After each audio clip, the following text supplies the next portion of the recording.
The heartbeat of our cities is the structures we build. Progress is measured by new developments popping out of the skyline, from the Göbekli Tepe in Turkey to the Monadnock Building in Chicago, and aided by technological advances from the arch to the flying buttress, our creations reach increasingly impressive heights. But as we build to the sky, we must also ensure safety on the ground. In New York City, we have approximately 16,000 buildings that need to comply with the FISP regulations.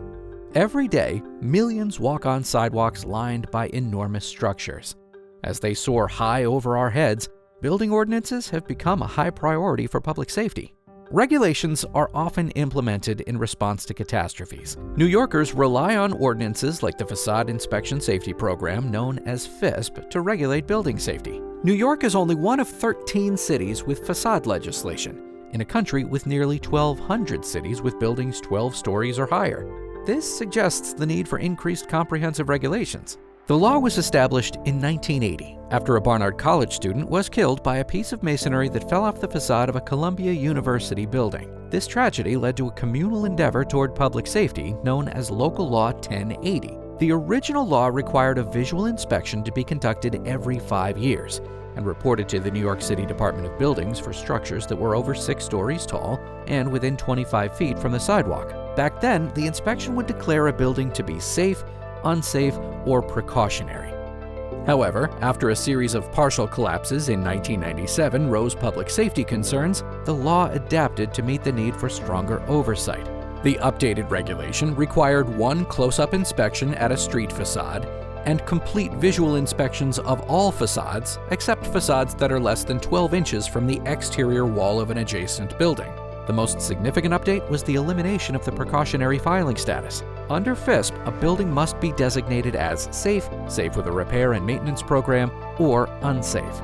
Building owners are now required to post and maintain the building's facade condition certificate in the lobby in a manner similar to elevator certificates within 30 days of acceptance of the report. This is mandatory, even if the previous cycle has not been filed. A violation with a penalty of $500 can be issued every time the DOB visits the building if the exterior wall certificate is not posted.